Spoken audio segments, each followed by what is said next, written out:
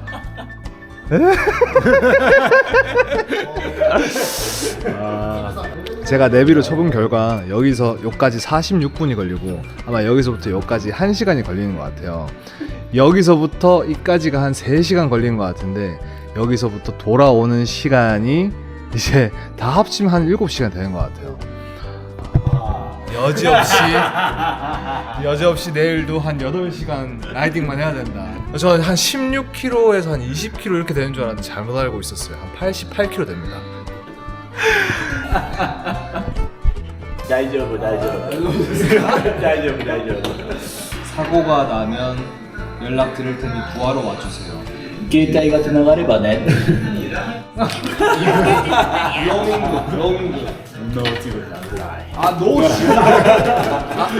그래서 제가 토요일을 선택했습니다. 사람이 많으니까요. あそうか海か 어디 사고 나서 구석에 박혀 있으면 구조되어야 하니까요. はいイエスローミングポイントは看板が立ってるから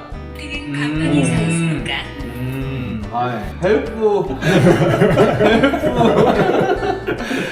の時はここね。ここに電話してね。 119보다 빠른 넘버입니다. 맞습니다.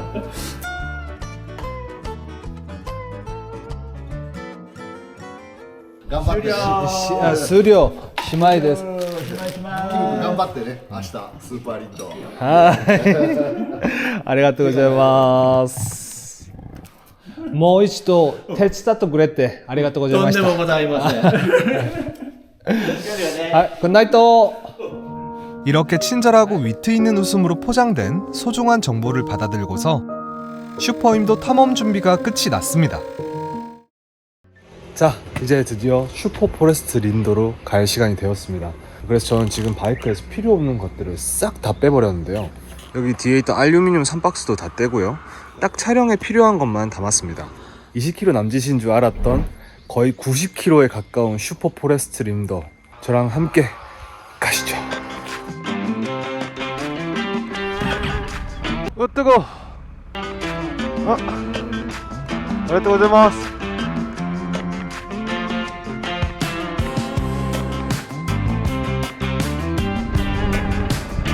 이야, 출발하자마자 그냥 절경이 펼쳐져 있네요.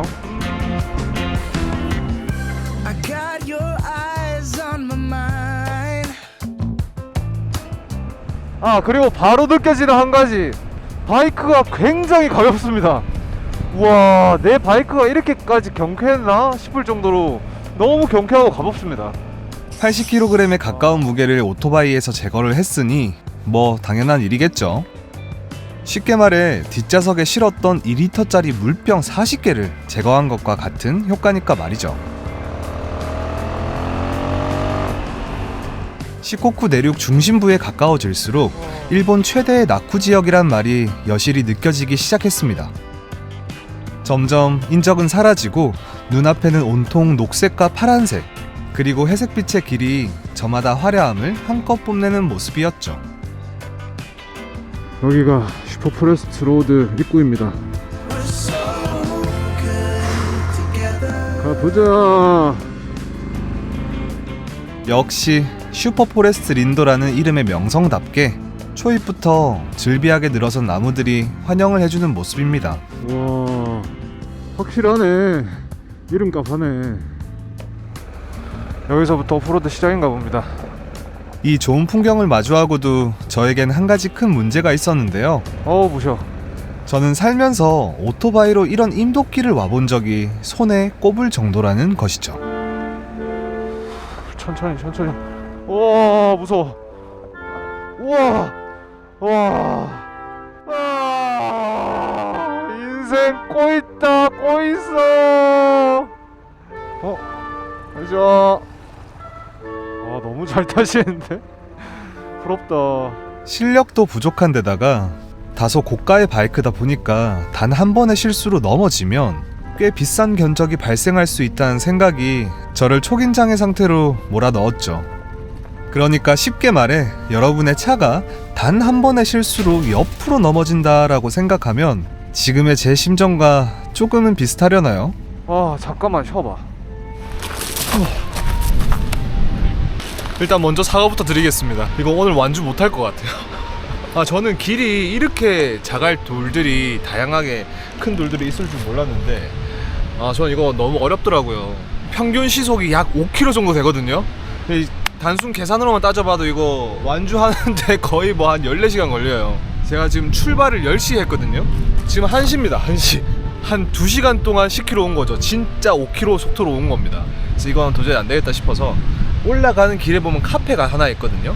그래서 그 카페를 가는 걸로, 그 카페를 가는데도 한 16km 정도 됩니다. 적어도 저희 카페까지는 어거지로 한번 올라가 볼 테니까 끝까지 저와 함께 해주세요. 하지만 인간은 적응의 동물이라고 하죠. 시간이 지나며 이 흙돌길에 스며들 무렵 신압으로 무서움은 사라지고 서서히 압도되는 이 자연에 눈길을 빼앗기기 시작했습니다. 우와.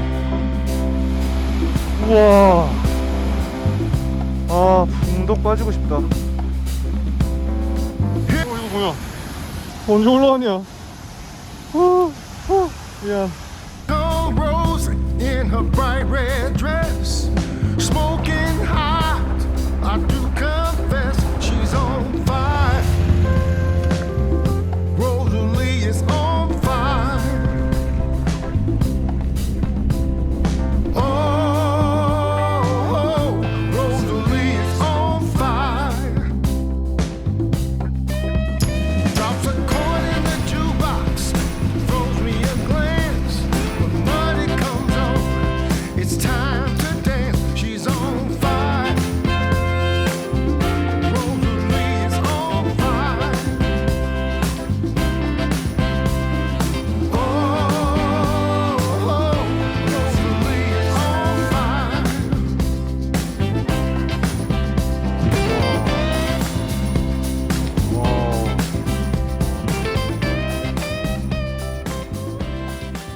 와, 이해됐어.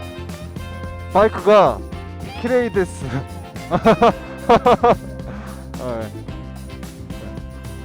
気をつけてください. 저 바이크가 바로 제가 살 바이크입니다. 일단 무거운 쓰레기는 버려. 가벼운 걸로 가. 그리고 이 쓰레기 같은 실력도 좀 버려.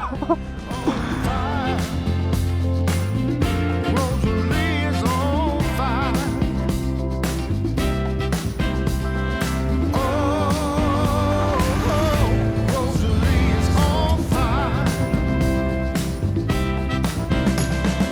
Oh, Rosalie is on fire. Oh, Rosalie is on fire.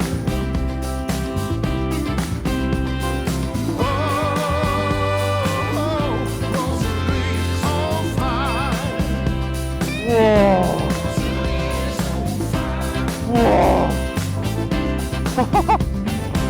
이렇게 저는 한참 동안 산길을 기어올라 드디어 카페 근처에 도착을 했는데요.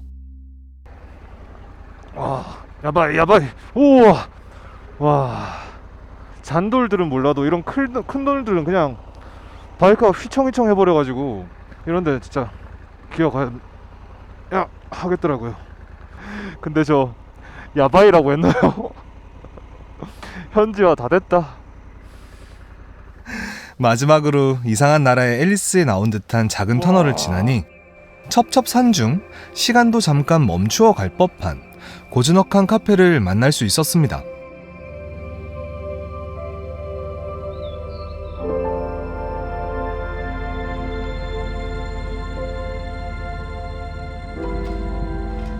깊은 산속 홀로 자리를 지키고 있는 이 아담한 건물은 어느 단란한 가정의 보금자리이자 카페이고 더 깊은 슈퍼임도로 떠나려는 여행객들의 전초기지 같은 역할을 하는 곳 같아 보였습니다. 저는 이곳에서 또 한 번 특이한 인연을 만나게 되었는데요. 소분이 친구 있어요. 약간의 한국어를 구사하실 줄 아는 이 어르신은 저희 아버지보다도 훨씬 연상, 현재 65이시고 이곳까지 오토바이를 타고 오셨다고 합니다.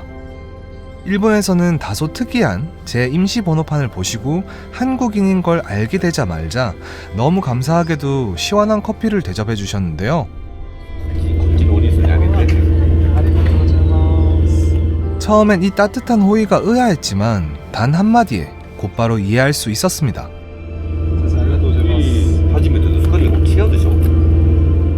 한국으로부터 한 달여 시간 동안 수천 킬로에 걸쳐 이 오지까지 고생하며 달려온 일면식도 없는 한 젊은이를 안쓰럽게도 또 도전하는 모습을 대견스럽게도 바라보시는 만국 공통 따뜻한 마음을 가진 한 아버지의 마음이 아니었을까요?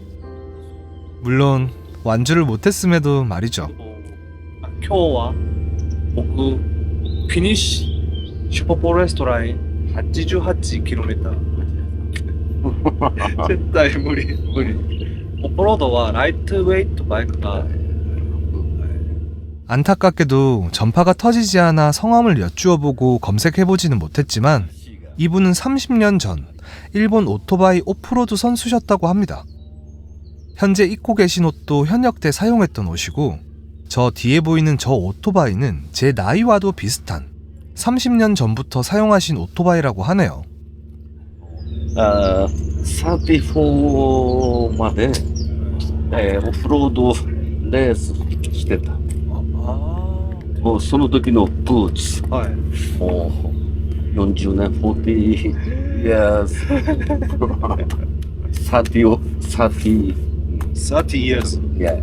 わプロテクター30私も古いですが、オルド。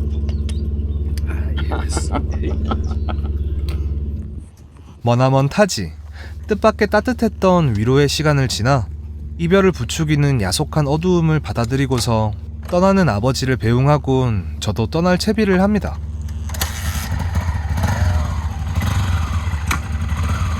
스고이.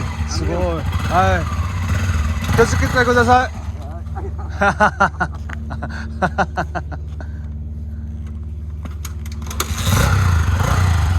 아이. 아쉽지만 이제 돌아갈 시간입니다. 시간이 벌써 4시나 돼버려서 이거 슈퍼포레스트 린도를 다 못 돌아본 게 참 아쉽긴 하지만 그래도 맛은 봤잖아요. 떠나야 할 때가 언제인지 명확하게 알고 가는 자의 뒷모습은 얼마나 아름다운가. 가와이.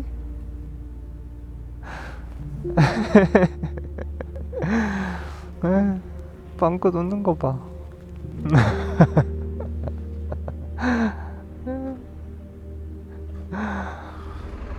낯선 외지인을 향해 빵긋 웃어주는 저 여린 미소들이 얼마나 따뜻했게요.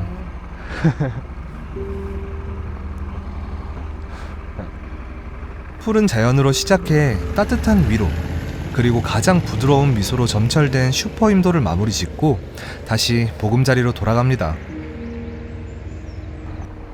다행히도 내려갈 땐 올라올 때 고생했던 것보다 조금 더 수월한 것 같았습니다. 만 진짜 빵긋 웃는 아이들의 미소는 오 기어가. 어린 아이의 미소도 좋지만 일단 살아야 될 거 아니야. 우와 막 돌아가. 우와, 그 와중에 경치 뭔데? 오, 진짜 하늘 나는 기분이다. 와, 나 이 길을 뭐라고 그렇게 기어왔던 거지? 야, 나 너무 겁먹고 있었네. 아프리카 트윈, 너 모든 게 준비되어 있었구나. 내가 준비가 안 됐었을 뿐이구나. 역시 모든 것은 나로부터 시작된 문제라는 작은 교훈을 배우며 슈퍼힘도의 여정을 안전하게 마무리했음에 감사한 마음으로 이 찌르기산을 내려왔습니다. 끝이야. 찌르기산 재밌었어.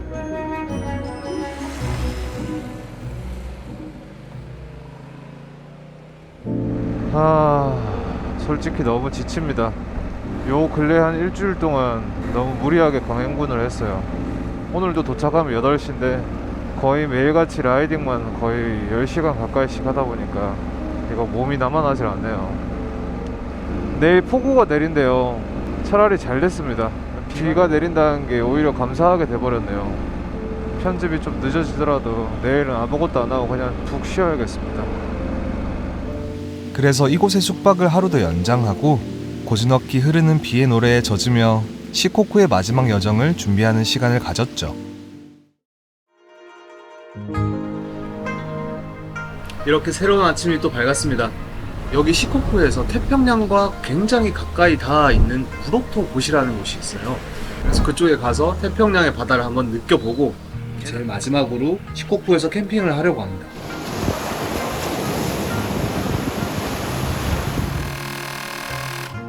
태평양과 맞닿아 있는 너무나도 아름다운 마을 구로토, 저랑 함께 가시죠. 아리가또 고자이마시타 센세. 하이. See you next time. Next time with girlfriend and super forest road. 아리가또 고자이마시타. 너무 유쾌하고 즐거운 마지막입니다. 물론 만날 때도 반갑지만 대다수가 헤어질 때도 저렇게 웃으면서 유쾌하게 배웅을 해주시더라고요. 그래서 떠나는 길까지 아름답게 기억될 수 있게 해주는 그런 배려가 묻어 있는 게 아닐까 싶습니다. 덕분에 또 미소를 머금고 하루를 시작할 수 있게 되었네요. 근데 지금 바로 무로토 곳으로 가지는 않을 겁니다. 가는 길에 이오키도라는 원시 동굴과 닮은 곳이 있다고 합니다. 제가 또 원시의 자연, 원시림, 뭐 날 것 그대로의 자연 뭐 이런 거 엄청 좋아하잖아요. 그래서 이거를 지나칠 수가 없었습니다. 1시간 정도 또 운전을 해서 가야 되는데요. 이 아름다운 자연들 그리고 일본의 풍경들을 꼭꼭 곱씹으면서 가보도록 하겠습니다. 함께 가시죠. 첩첩산중을 지나 저는 이오키도에 거의 도착을 했는데요. 근데 이상하게도 전혀 동굴이 있을 것 같은 분위기의 장소가 아니었어요. 자, 이제 이오키도라는 곳에 거의 다 왔는데요. 아니 그 원시림 같은 동굴은 여기에 없을 것 같이 생겼는데 이런 일반 마을이거든요. 이 이오키도는 정말 특이하게도 논밭과 마을 한가운데, 그러니까 시골 할머니 댁 헛간으로 쓸만한 곳에 숨겨진 그런 동굴이었습니다. 여기 이오키도가 지명 이름이 이오키도가 아니라 이오키라는 이름을 가진 동굴이라는 뜻이었습니다. 아, 여기서 또 지명이슈 나오네요. 이 이오키 동굴은 약 310만 년 전부터 230만 년 전까지 그 사이 기간 동안 이 바다에 있던 지층들이 융기를 하고 그 융기가 된 상태에서 바닷물들이 갉아먹고 침식을 해서 생긴 동굴이라고 합니다. 가보시죠.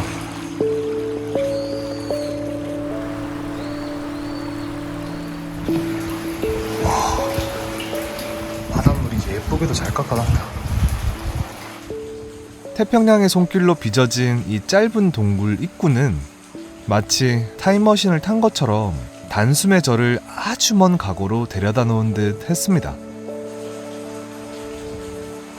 진짜 말 그대로의 원시림에 들어온 것 같습니다. 입구에서부터 감춤 없이 한껏 녹음을 뽐내고 있는 이곳은 사람의 손길이 거의 닿지 않은 듯한 날것의 모습을 잘 간직한 듯 보였죠.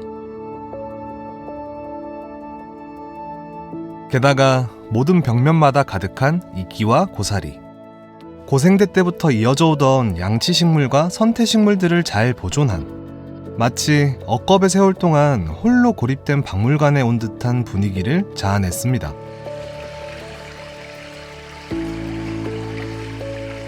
이런 녹음 가득한 길들이 약 300m 가량 이어져 있다고 합니다. 그 끝에는 폭포가 있다고 하는데요. 크게 멀지 않으니까 한번 가보겠습니다.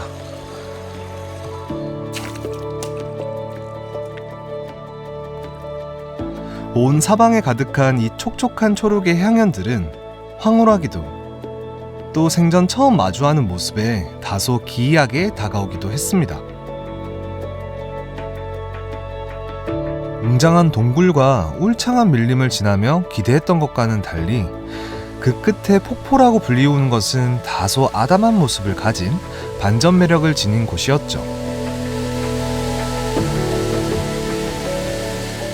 이 청명한 물에 켜켜이 묻었던 더위를 씻어내곤 더 늦어지기 전에 무로토 곳으로 향합니다.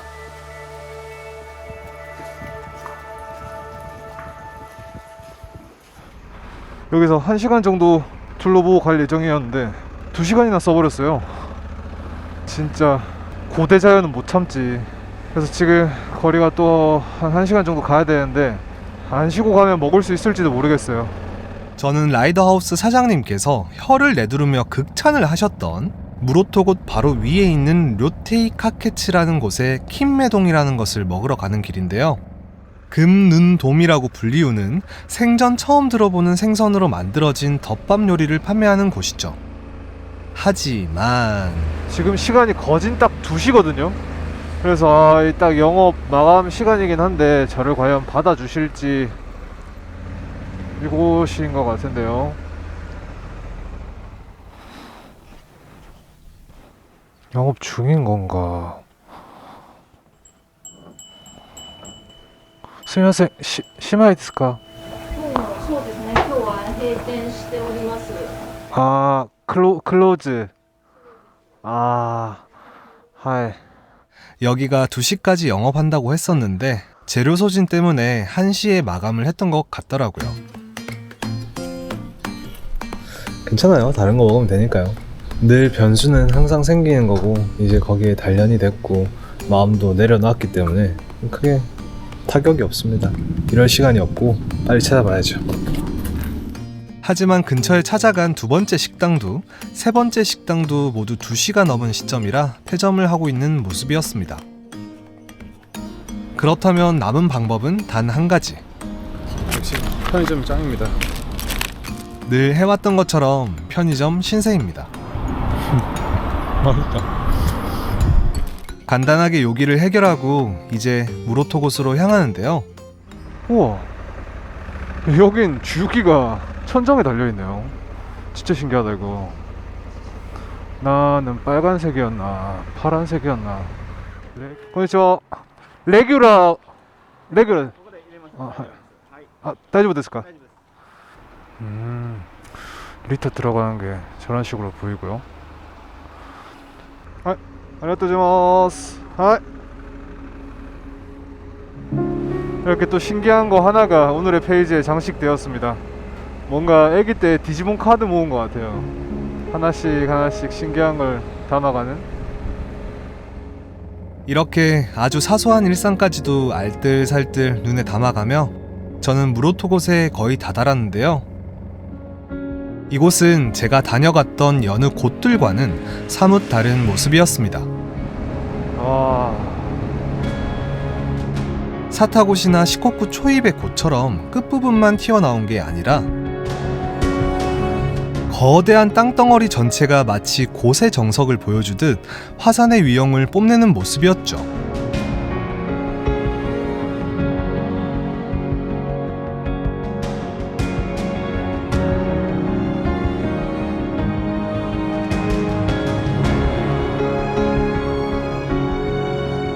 게다가 이곳의 형상 때문인지 마치 타이타닉호의 주인공이 된 것처럼 거대한 선미에 올라서서 태평양, 그 망망대해를 향해 바다를 가로지르는 기분이랄까요?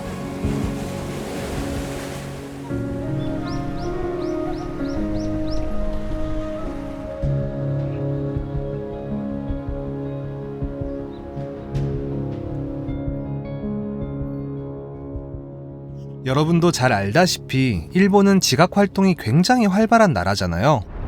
이 무로토곳은 환태평양 조산대, 그러니까 불의 고리라고 불리우는 곳과 아주 가까이 맞닿아 있어서 그런지 활발한 지각 활동의 산 증거들을 볼 수 있는 곳이었습니다.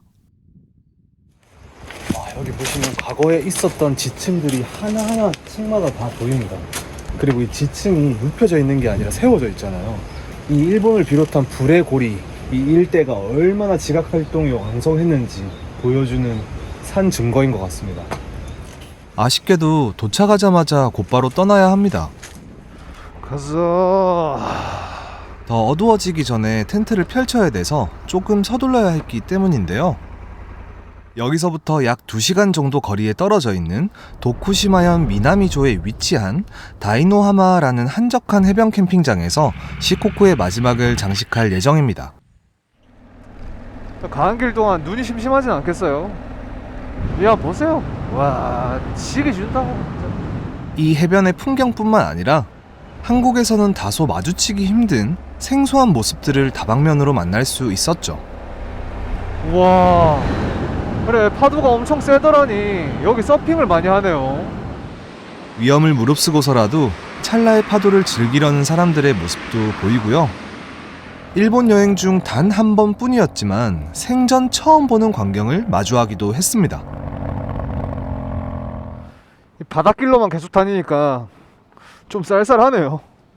아까까지 육수 뻘뻘 흘리고 있었는데 신기합니다. 신기해 자연이. 그런데 이때 원숭이다. 저 지금 원숭이 보이세요? 와 진짜 원숭이가 있구나. 와, 살다 동물원이 아닌 길바닥에서 원숭이를 보게 될 줄이야. 대한민국에서 고라니만 보던 저에겐 너무나도 귀한 장면이었습니다. 진짜 자연은 뭐 신기하다 멋지다 이런 얘기하고 있으니까 자연이 그냥 신이 나와가지고 원숭이 한 마리를 내려다 보내주네. 여기 저기 있다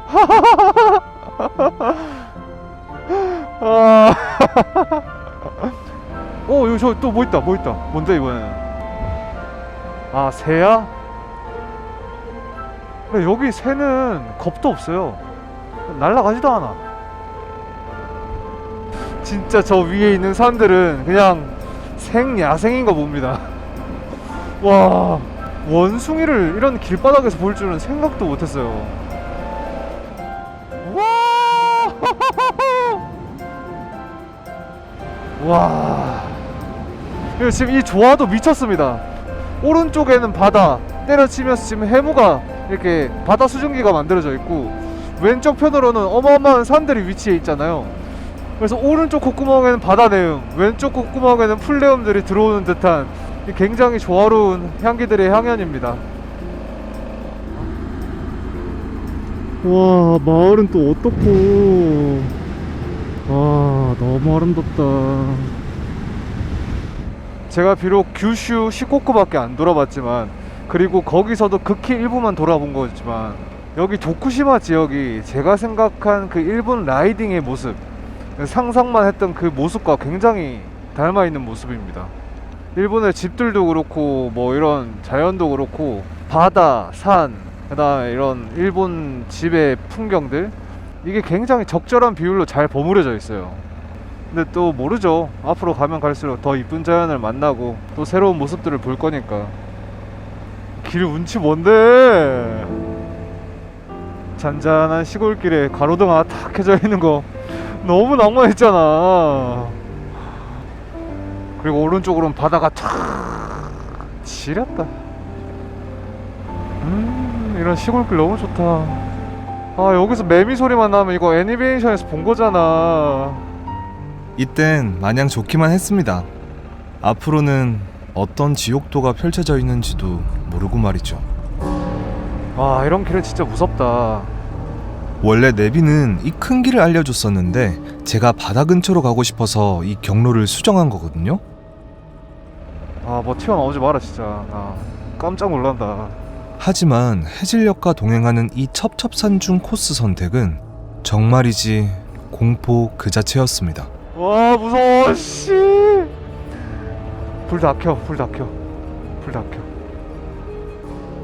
바닥에 이끼에다가, 와, 뭔 바닥에 이끼가 이렇게 많냐.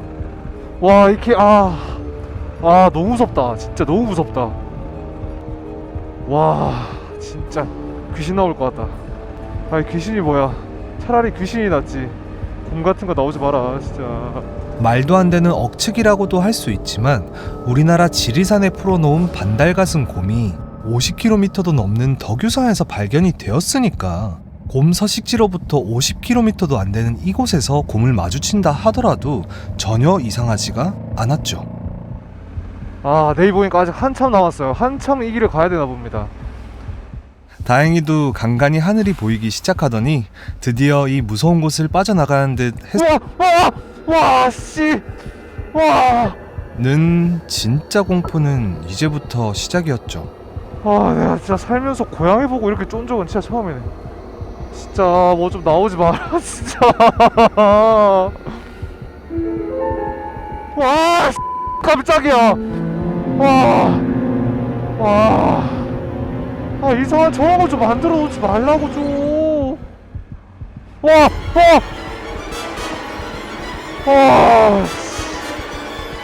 나 이거 소복 입은 게 서 있는 건 줄 알았어, 이 나무. 와, 진짜 미쳐버리겠네. 제발 좀 끝내줘, 진짜.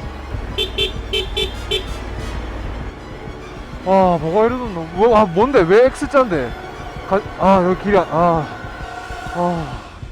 방금 저거 나무로 가지 말라고 X 쳐놓은 줄 알았어. 진짜 멘붕 올 뻔했네.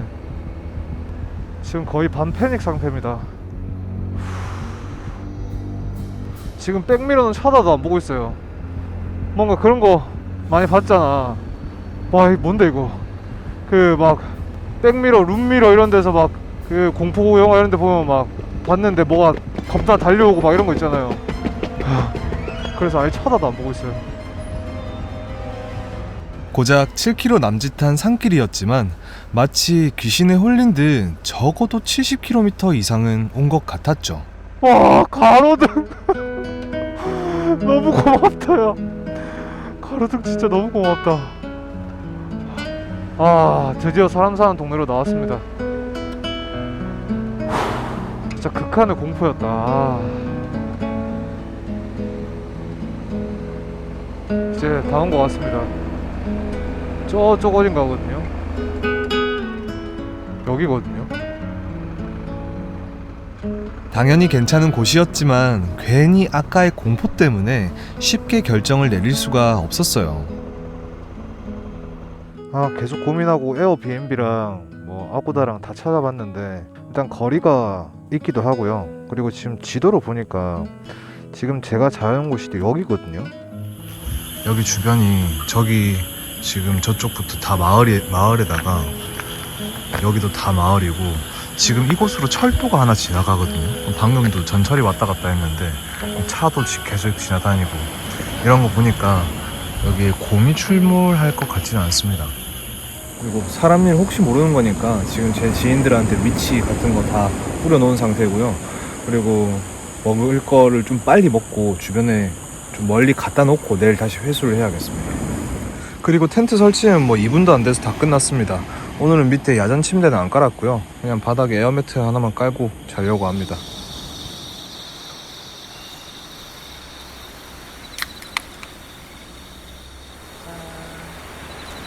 사람이라는 게 참 웃긴다 그죠? 그 공포스러운 순간을 지나와서 이 주변의 모든 것을 경계하다가도 인간의 온기가 묻어있는 마을 주변이라는 것을 인지하자마자 주변에 가득한 풀벌레 소리와 파도 소리를 곁들이며 세상 안락한 감성 가득한 그런 캠핑지처럼 여겨지는 게 말이죠.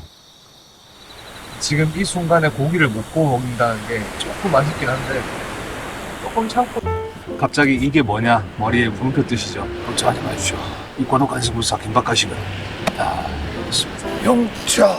아까 저 앞에 음식점 있죠? 그분이 나와서 이제 마감하는 정리하는 소리가 들리길래 가서 여쭤보니까 아니나 다를까 여기는 생활권이라서 곰이 없다고 합니다. 안전하게 즐겨도 되겠어요. 지금 준비한 건 삼겹살이랑 이거 닭껍데기 꼬치입니다.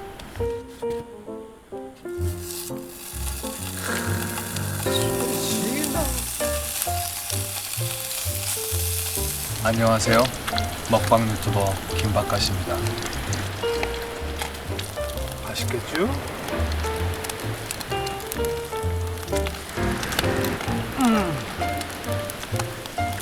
아 그래. 이런 날에 이런 게 빠질 수가 없어. 이건 사케인데요. 고구마로 만들어진 사케입니다. 이게 한 2리터 정도 되는데요. 뭔가 계속 가지고 다니다가 좀 기분 좋은 날, 뭔가 분위기 내고 싶은 날, 그때 이제 한 모금씩 홀짝홀짝 하거든요. 짠. 시긴? 그하고 요번에는 닭껍질. 야는 살짝 데운다는 맛. 살짝 데운다고.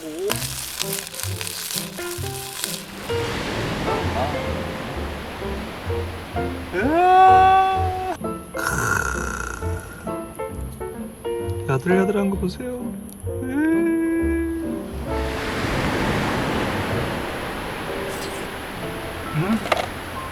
막 입속에서 춤을 춘다.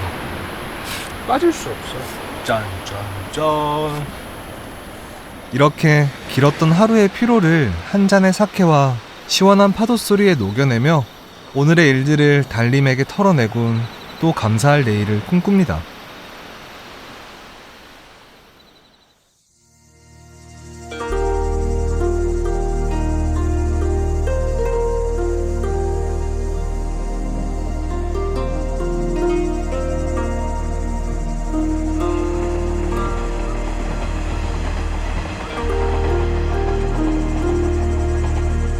깔끔하고 깨끗하게 흔적 없이 잘 정리를 했습니다. 근데 아침에 정리를 하면서 보니까요, 여기에 샤워 시설이 있더라고요. 여기가 해수욕장 옆에 있는 캠핑 시설이라서 그런지 모르겠는데 이렇게 공짜로 쓸 수 있는 샤워 시설이 있었습니다. 지금 날씨가 현재 시각이 오전 9시인데요 햇빛 때문에 그냥 어마어마하게 덥습니다. 가만히 있어도 땀이 줄줄줄 흘러요. 지금 5월 말도 안 됐거든요. 중순 조금 지났는데 그래서 이렇게 된 김에 그냥 바로 앞에 바다도 있겠다, 샤워 시설도 있겠다, 그냥 입수 한번 시원하게 조지고 가려고 합니다. 가시죠. 5월 중순 시코쿠의 바다는 입수하기에 전혀 위화감이 없었어요. 무더운 어느 여름날처럼 바다는 미온수였고 미풍은 간질거렸으니까요.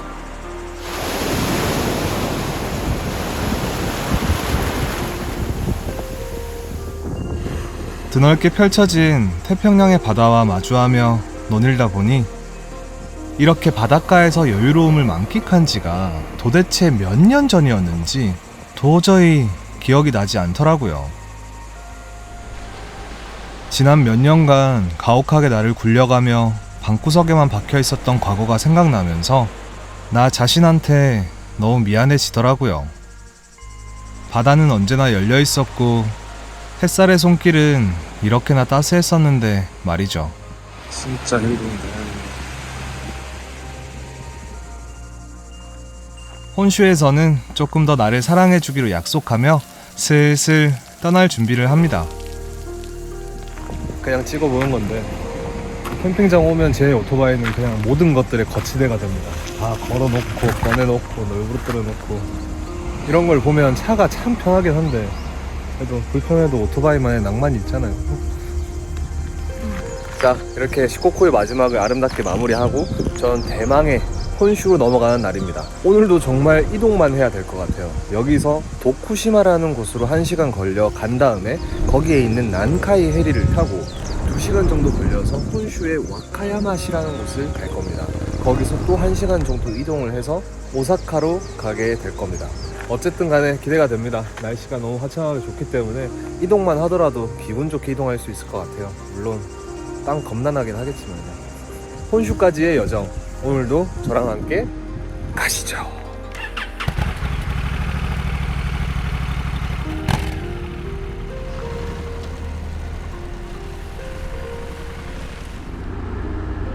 이야, 너무 예쁘다. 일본 일기예보는 정말 참고용입니다. 어제 날씨를 봤을 때 구름이 꽉 껴있다고 했었거든요. 전혀 반대죠. 화창함이라는 단어를 그대로 설명하는 날씨입니다. 제가 지금 걱정 한 가지가 스멀스멀 올라오고 있는데요. 저번에 규슈에서 시코쿠로 넘어올 때 회를 탄 것처럼 저는 예약을 안 하고 가는 상태이기 때문에 아마 예약 자리가 없으면 또 한참을 기다려야 될 수가 있거든요. 그래서 그저 오토바이 한 자리쯤은 남아있길 기도하면서 가는 수밖에 없습니다. 일본은 이런 거 보면 우리나라처럼 집 있는 곳 따로 뭐 논밭 따로 이렇게 따로따로 분리해 놓은 게 아니라 그냥 논들 위에 집이 있습니다. 이게 접근성으로는 굉장히 중요시했는지 모르겠는데 드넓은 논밭 위에 집이 한 채씩 한 채씩 있는 그런 모습이에요. 약간 이런 느낌으로 논 바로 앞에 집 있고 거의 마당을 논으로 만들어 놓은 것 같은? 참 이런 모습들이 특이해 보여요. 제 눈에는.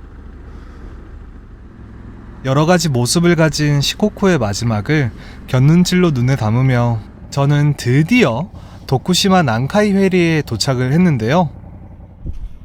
도쿠시마 난카이 회리의 경우 우리가 일반적으로 생각하는 실내에서 티켓팅을 하는 게 아니라 맥도날드의 드라이브 스루처럼 차량을 입장하며 결제하는 시스템이었습니다. 아, 바이크. 아, 하이. 내가 좀 잘못했어. 여기서 계산하는 게 아닌가 봐요. 일단 배가 1시 20분 배라고 하니 바로 가면 일단 탈 수 있을 것 같아요.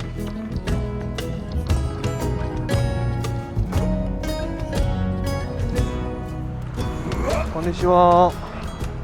시코쿠에서 오사카로 가는 150cc 이상 오토바이 선적 비용은 59,000원이에요.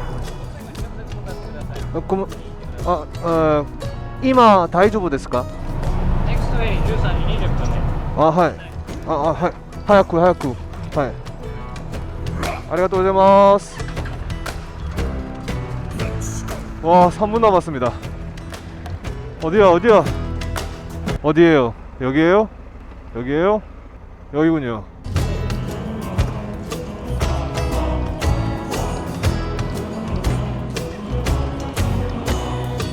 아, 여기는 핸들에다가 고박을 하나?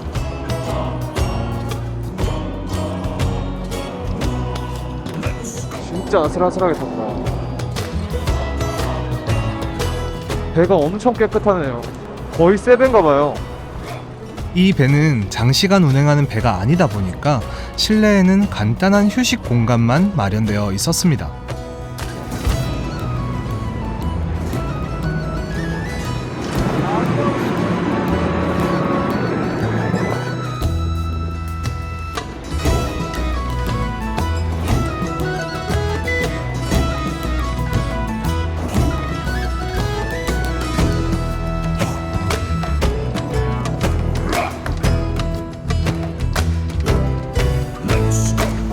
여기 오자마자 바로 홍수의 시작이 참 좋은 것 같습니다.